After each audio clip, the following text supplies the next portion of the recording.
प्यारे बच्चों नमस्कार। आज आपको मैं एक ऐसे टॉपिक के बारे में बताने आ रहे हैं जो कि बिहार बोर्ड में लाखों विद्यार्थियों का बहुत बड़ा सरदर्द है। यहाँ हम बताने आ रहे हैं आपको एक्सप्लेनेशन के बारे में कि सही मायने में एक्सप्लेनेशन को लिखते कैसे हैं, क्या साइंटिफिक तरीका होता है, क्या साइंटिफिक मेथड होता है एक एक्सप्लेनेशन को लिखने को लेकर। जैसे आपने हिंदी के एग्जाम में देखा होगा, उसमें लिखा रहता है कि सात संदर्भ सहित व्याख्या करें। ऐसे ही अंग्रेजी के अंदर जो आपके एक्सप्लेनेशन आते हैं उसका भी लिखने का एक साइंटिफिक वे होता है कि सही मायने में चीजों को लिखते कैसे हैं। हमने देखा कि बहुत सारे लोग रेफरेंस के अंदर ही एक्सप्लेनेशन बता देते हैं कि रेफरेंस को लिखते हुए ही उसमें आप एक्सप्लेनेशन कर दीजिए, और वो जानते हैं और वो मानते भी हैं कि ये सही तरीका होता है, बट ये टोटली गलत है। ऐसा कुछ भी नहीं है, ये पूरा मेथड गलत है, और अगर आप इस पैटर्न को फॉलो करेंगे तो कहीं ना कहीं ऐसा हो कि आप फेल ना हो जाए। तो आज आपको बताने जा रहा हूं कि how to write a proper explanation with reference and context. और ये वर्ड जो यहां पे मैंने लिखा है कॉन्टेक्स्ट, शायद आज आप ये पहली बार देख रहे हो। आज आपको हम सही मायने में बताएंगे इस कॉन्टेक्स्ट का मतलब क्या होता है। जैसा कि आपने अंग्रेजी में हिंदी में पढ़ा है, हिंदी में आपने देखा होगा कि आप सबसे पहले क्या लिखते हैं, संदर्भ लिखते हैं। आप संदर्भ लिखते हैं, उसके बाद आप लिखते हैं प्रसंग, उसके बाद आप क्या लिखते हैं, आप लिखते हैं व्याख्या। आप क्या लिखते हैं, व्याख्या। ये तीन मेथड फॉलो होता है एक व्याख्या को लिखने का। ऐसे ही अंग्रेजी के अंदर सेम इसी पैटर्न को फॉलो करते हैं, जहां पे संदर्भ की जो इंग्लिश होती है उसका अर्थ होता है रेफरेंस, REFERENC, रेफरेंस। और प्रसंग को बोलते हैं हम लोग क्या, कॉन्टेक्स्ट बोलते हैं। और व्याख्या को हम क्या बोलते हैं, एक्सप्लेनेशन बोलते हैं। क्या बोलते हैं बच्चा, एक्सप्लेनेशन बोलते हैं। ये तीन मेथड होता है सही मायने में कि किस तरीके से एक राइट फ्रेमिंग जो होती है, एक प्रॉपर जो फ्रेमिंग होती है एक्सप्लेनेशन को लिखने को लेकर, वो ये होती है। बट अपने बिहार बोर्ड के अंदर बहुत सारे लोग क्या करते हैं, सिर्फ इसी पैटर्न को फॉलो करते हैं, और इस पैटर्न को फॉलो ही नहीं करते हैं, इसी के अंदर रेफरेंस लिखवा के वो लोग एक्सप्लेनेशन ऐड करवाते हैं। इस पैटर्न को अगर फॉलो किया, सच बता रहा हूं नंबर पूरे करेंगे। ये सही, ये एक हैंडसम मेथड नहीं है। चीजों हम बताएंगे आपको कि कैसे एक मेथड को, एक शानदार मेथड को लिखकर हम अच्छे नंबर। आज आपको मैं दो मेथड बताने वाला हूं। पहला मेथड यहाँ पे ये है।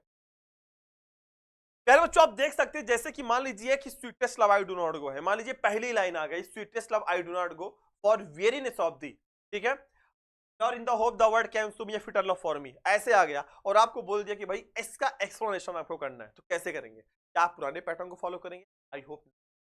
तो इसको लिखने का जो सही तरीका होता है वो होता है रेफरेंस। सबसे पहले आप डालते हैं नंबर एक हेडिंग, क्या आंसर से, आप मान लीजिए आंसर नंबर 1 है, आप यहाँ पे डालेंगे आंसर, आंसर नंबर 1, ठीक है। आप सबसे पहले जो हेडिंग डालेंगे यहाँ पे, वो डालेंगे आप यहाँ पे रेफरेंस। और रेफरेंस के अंदर लिखना क्या है, बहुत सारे लोग एक पुराने पैटर्न को फॉलो करते हैं, this beautiful line has been taken from the lesson, फिर आप पोएट का नाम लिखिए। नहीं, गलत है। इसका जो बेस्ट वे लिखने का होता है, अगर आपको एक स्टैंडर्ड कॉपी लिखनी है अपने एग्जाम हॉल के अंदर, तो ये है, कैसे लिखेंगे, this impressive expressive attractive and beautiful line, एक का लिखना है, तो beautiful line has been taken from the lesson song of myself. Lesson का नाम लिखेंगे इन्वर्टेड कॉमा में, सॉन्ग ऑफ माई सेल्फ। हो सके अगर आपके पास समय है तो आप यहाँ पे इसको अंडरलाइन भी कर सकते हैं, सही क्या होगा, थोड़ा दिखना, song of my self and composed bye, क्योंकि जब पोएट्री की बात होती है हम यहाँ पे कंपोज्ड लिखते हैं, लेकिन जब प्रोज की बात होगी यहाँ पे आप लिखेंगे रिटन। याद रखिएगा, composed bye a well versed poet. A well versed poet मतलब एक ऐसे गुणी कवि, या एक जो कह सकते हैं कि वर्सटाइल मतलब चतुर्मुखी, एक ऐसे कवि जिनका नाम वॉल्ट व्हिटमैन है, ठीक है। और जिन्हें, और थोड़ा सा फिर इनके नाम पे एक तारीफ भी हम ऐड करते हैं, जिन्हें he is known as the people's poet, जिन्हें हम पीपल्स पोएट के रूप में जानते हैं। तो ये सही तरीका है लिखने का। कैसे, फिर से देखेंगे, this impressive expressive attractive and beautiful line has been taken from the lesson Indian civilisation and culture and written by Mahatma, a well versed writer Mahatma Gandhi, and he is known as a Bapu. Bapu के नाम। तो सबसे पहले चैप्टर का name, then writer का name, then उस writer या इस पोएट के बारे में एक लाइन की तारीफ। आप कुछ भी लिख सकते हैं, नहीं कुछ पता है तो आप बता सकते हैं he is known as the short story writer, short story poet, आप कुछ भी डाल सकते हैं। तो ये सही मायने में एक प्रॉपर, एक स्टैंडर्ड, एक सबसे साइंटिफिक जो तरीका होता है लिखने का, किसको, एक्सप्लेनेशन को। सबसे पहली कड़ी उसमें आती है रेफरेंस के, कि सबसे पहले रेफरेंस को डालते हैं। है, तो आप इस मेथड को याद रखिएगा।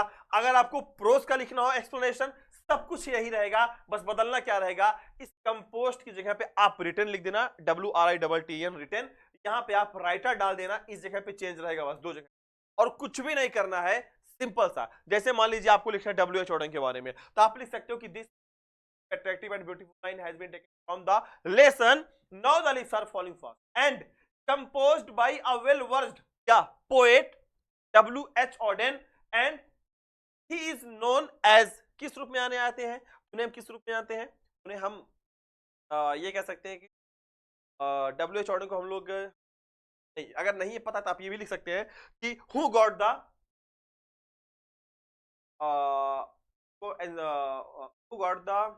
Pulitzer award for the Age of Anxiety. आप यहाँ पे ये भी डाल, आप किसी अवार्ड के बारे में डाल दीजिए, आप किसी उनके फेमस नेम के बारे में डाल दीजिए, जो आपका मन करे आप वहां पे वो डाल सकते हैं। गांधी जी के बारे में, जैसे उनका नाम आपको पता होगा कि डॉक्टर जाकिर हुसैन, भारत रत्न आप होंगे, भारत रत्न, या who was the first president of India, आप ये भी डाल सकते हैं। मतलब आपको एक तारीफ उस राइटर या उस पोएट के बारे में लिखना है, और आप उसको आराम से, क्योंकि कोई ना कोई राइटर या पोएट की खूबसूरती। तो भैया ये रेफरेंस है। अब आपके मन में एक सवालात आ रहे होंगे कि सर ये कॉन्टेक्स्ट क्या होता है, तो कॉन्टेक्स्ट को हिंदी में हम क्या बोलते हैं, प्रसंग। तो आपके मन में एक सवाल आएगा ना कि सर प्रसंग को लिखते कैसे हैं, फिर आपके मन में अभी एक सवाल और आएगा कि सर 10 नंबर की बात है, सर 5 नंबर मिलना है, एक्सप्लेनेशन कैसे लिखेंगे, एक्सप्लेनेशन को हिंदी में क्या बोलते हैं, हम व्याख्या बोलते हैं।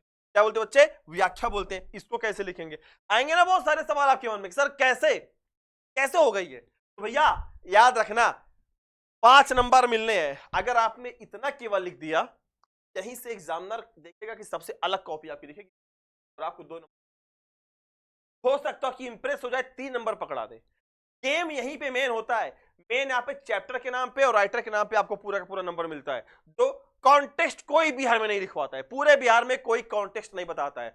कॉन्टेक्स्ट का मतलब होता है प्रसंग, कि किस प्रसंग में आप बात कर रहे हो। आप एक लाइन का वो लिखेंगे, ठीक है, 1 नंबर यहाँ पे मिल गया आपको, 3 1 4, और एक्सप्लेनेशन पे आपको मिल गया 1.5 नंबर, भाई तो 4.5 नंबर 5 नंबर आप यहीं से, और 2 एक्सप्लेनेशन आते हैं, तो दोनों एक्सप्लेनेशन में गिरे गिरे हालात में आप कम से कम आप 9 नंबर आराम से पा जाओ, नंबर इसमें मिलते। तो प्यारे साथियों, अगर आप भी चाहते हैं कि सर कॉन्टेक्स्ट को, आपने तो रेफरेंस का तरीका बता दिया, सर कॉन्टेक्स्ट को लिखने का तरीका क्या है और एक्सप्लेनेशन का सही मेथड क्या है, अगर आप जानना चाहते हैं कि हाँ सर आप बता दीजिए हमें अगली वीडियो में, तो इसके लिए गाइस प्लीज प्लीज हमें एक बार फिर से आपका देखना है क्या उत्साह, हमें फिर से एक बार आपका देखना उत्साह कि वास्तव में सही मायने में आप अपना कितना उत्साह दिखाते हैं। इसके लिए आपको करने होंगे बहुत सारे कमेंट, तभी मैं करा पाऊंगा, क्योंकि मुझे भी देखना कि आप कितना उत्साहित हैं। एक तरीका और लिखने का, एक तरीका यह है कि this recipient thought provoking line is taken from the lesson song of myself, and it is written by Walt Whitman, one of the greatest American poet who known as people's poet। एक तरीका तो ये लिखने का, लेकिन चलो ठीक है आप किसी भी तरीके के फॉलो करो, बट अकॉर्डिंग टू मी ये तरीका ज्यादा बेस्ट मेरे को लग रहा है। आप ज्यादा ये करके अपने एग्जाम हॉल में करके आइएगा, ठीक है, ज्यादा बेहतर मेरे को यही लग रहा है, ठीक है। अगर आप भी चाहते हो कि शुभम सर हम चाहते हैं कि कॉन्टेक्स्ट और एक्सप्लेनेशन आप लिखवा दीजिए, बता दीजिए कि वास्तव में कॉन्टेक्स्ट को कैसे लिखते हैं और एक्सप्लेनेशन को कैसे लिखते हैं, तो guys please please please do more and more comment.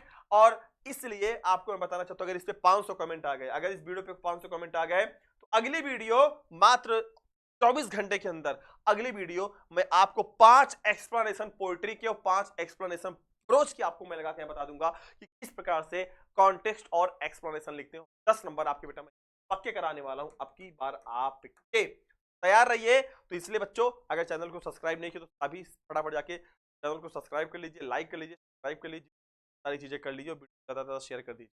अभी तक बिहार में किसी ने सही तरीका नहीं बताया था कि किस प्रकार से हम रेफरेंस को लिखते हैं, आज आपको हमने बता दिया ऐसे लिखते हैं।